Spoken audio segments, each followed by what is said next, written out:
Livro de 2 Reis, capítulos 21 e 22.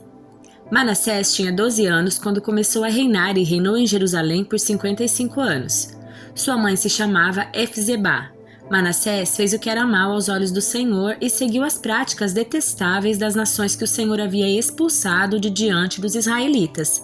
Reconstruiu os santuários idólatras que seu pai Ezequias havia destruído. Construiu altares para Baal e ergueu um poste de Acerá, como Acabe, rei de Israel, havia feito. Também se curvou diante de todos os astros do céu e lhes prestou culto. Construiu altares idólatras no templo do Senhor, sobre o qual o Senhor tinha dito: Meu nome permanecerá em Jerusalém para sempre. Nos 2 pátios do templo do Senhor, construiu altares para os astros do céu. Manassés também sacrificou seu filho no fogo, praticou feitiçaria e adivinhação e consultou médiuns e praticantes de ocultismo. Fez muitas coisas perversas aos olhos do Senhor e com isso provocou sua ira. Manassés chegou a fazer uma imagem esculpida da deusa Acerá e colocou no templo, sobre o qual o Senhor tinha dito a Davi e a seu filho Salomão: Meu nome será honrado para sempre nesse templo em Jerusalém, a cidade que escolhi dentre todas as tribos de Israel. Se os israelitas tiverem o cuidado de obedecer a meus mandamentos, todas as leis que meu servo Moisés lhes deu, não os expulsarei desta terra que dei a seus antepassados. Mas o povo se recusou a ouvir e Manassés os levou a fazer coisas piores do que as nações que o Senhor tinha destruído quando os israelitas entraram na terra. Então o Senhor disse por meio dos seus servos e os profetas: Manassés, rei de Judá, fez muitas coisas detestáveis. É ainda mais perverso que os amorreus que habitavam nesta terra antes de Israel e fez o povo de Judá pecar com seus ídolos.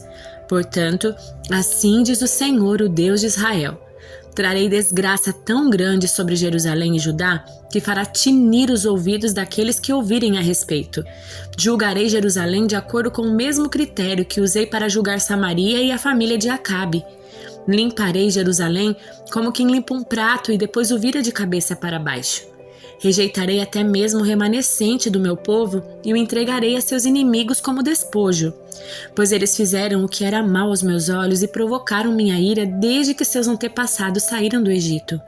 Além de levar o povo de Judá a pecar e fazer o que era mal aos olhos do Senhor, Manassés assassinou muitos inocentes, até encher Jerusalém do sangue deles de uma extremidade à outra.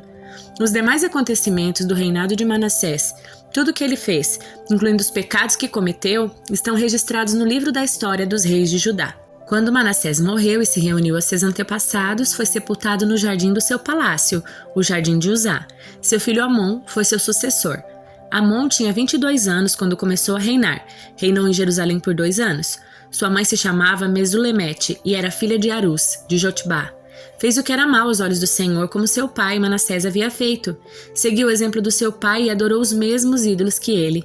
Abandonou o Senhor, o Deus dos seus antepassados, e não andou nos caminhos do Senhor. Os próprios oficiais de Amon conspiraram contra ele e o assassinaram em seu palácio. Mas o povo da terra matou todos que haviam conspirado contra o rei Amon e proclamou rei seu filho Josias. Os demais acontecimentos do reinado de Amon e tudo o que ele fez estão registrados no livro da história dos reis de Judá.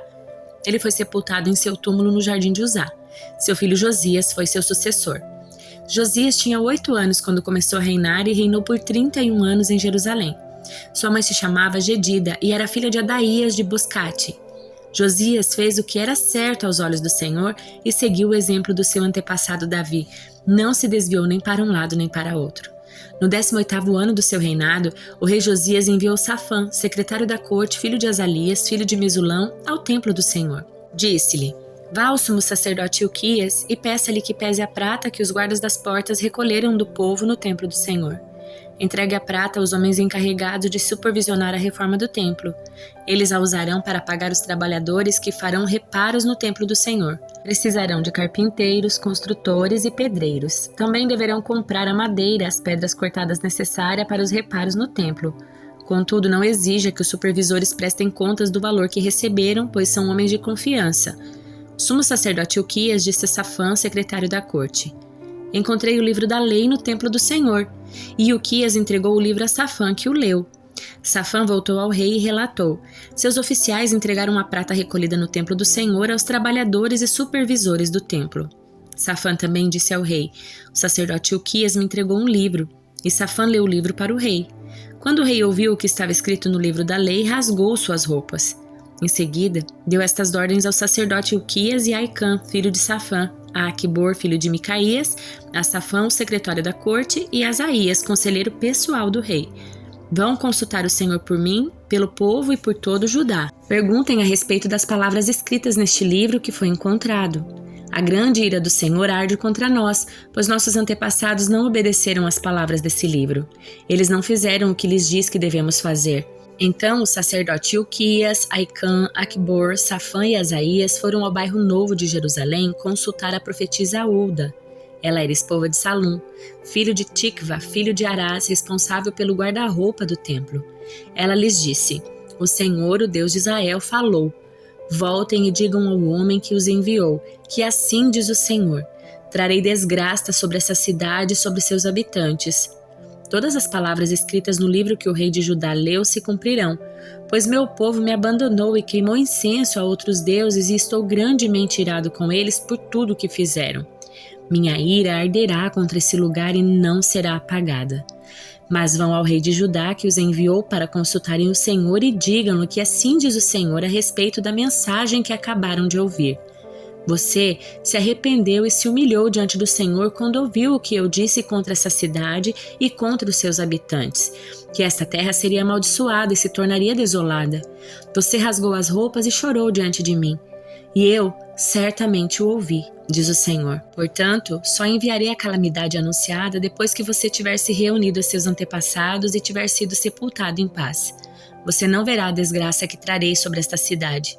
Então eles levaram a mensagem ao rei. Salmo de número 85.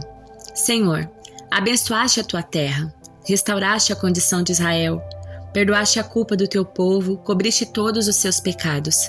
Reprimiste tua fúria, sim, refreaste tua ira ardente. Agora, ó Deus de nossa salvação, restaura-nos, deixa de lado tua ira contra nós. Ficarás indignado conosco para sempre? Prolongarás tua ira por todas as gerações? Não nos reanimarás para que o teu povo se alegre em ti?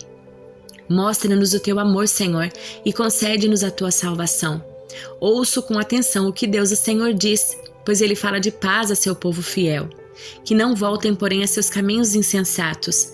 Certamente sua salvação está perto dos que o temem, então nossa terra se encherá da sua glória. O amor e a verdade se encontram, a justiça e a paz se beijam. A verdade brota da terra e a justiça sorri dos céus. Sim, o Senhor dará suas bênçãos, nossa terra produzirá uma farta colheita. A justiça vai adiante dele e prepara o caminho para os seus passos. Carta aos Efésios, capítulo 1. Eu, Paulo, apóstolo de Cristo Jesus, pela vontade de Deus, escrevo esta carta ao povo santo em Éfeso, seguidores fiéis de Cristo Jesus. Que Deus, nosso Pai, e o Senhor Jesus Cristo lhes deem graça e paz.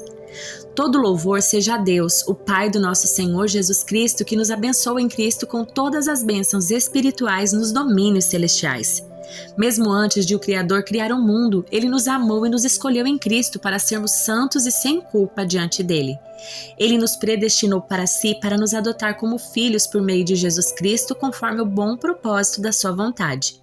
Deus assim o fez para o louvor da sua graça gloriosa que Ele derramou sobre nós em seu Filho amado. Ele é tão rico em graça que comprou nossa liberdade com o sangue do seu Filho e perdoou nossos pecados. Generosamente derramou sua graça sobre nós e com ela toda a sabedoria e todo o entendimento. Agora, Deus nos revelou sua vontade secreta a respeito de Cristo, isto é, o cumprimento do seu bom propósito. E o plano é este: no devido tempo, Ele reunirá, sob a autoridade de Cristo, tudo o que existe nos céus e na terra. Além disso, em Cristo, nós nos tornamos herdeiros de Deus, pois Ele nos predestinou conforme seu plano e faz que tudo ocorra de acordo com a sua vontade. O propósito de Deus era que nós, os primeiros a confiar em Cristo, louvássemos a Deus e lhes dessemos glória. Agora, vocês também ouviram a verdade, as boas novas da salvação. E quando creram em Cristo, Ele colocou sobre vocês o selo do Espírito Santo que havia prometido. O Espírito é a garantia da nossa herança até o dia em que Deus nos resgatará como sua propriedade para o louvor da sua glória. Desde que eu soube de sua fé no Senhor Jesus Cristo e do seu amor pelo povo santo em toda parte, não deixo de agradecer a Deus por vocês. Em minhas orações, peço a Deus, o Pai glorioso do nosso Senhor Jesus Cristo, que lhes dê sabedoria espiritual e entendimento para que cresçam no conhecimento dele. Oro para que o seu coração seja iluminado, a fim de que compreendam a esperança concedida àqueles que ele chamou e a rica e gloriosa herança que ele deu a seu povo santo. Também oro para que entendam a grandeza insuperável do poder de Deus para conosco, os que cremos. É o mesmo poder grandioso que ressuscitou Cristo dos mortos e o fez sentar-se no lugar de honra à direita de Deus nos domínios celestiais. Agora, ele está muito acima de qualquer governante, autoridade, poder, líder ou qualquer outro nome, não apenas neste mundo, mas também no futuro. Deus submeteu todas as coisas à autoridade de Cristo e o fez cabeça de tudo para o bem da igreja. E a igreja é seu corpo. Ela é preenchida e completada por Cristo, que enche consigo mesmo todas as coisas em toda parte.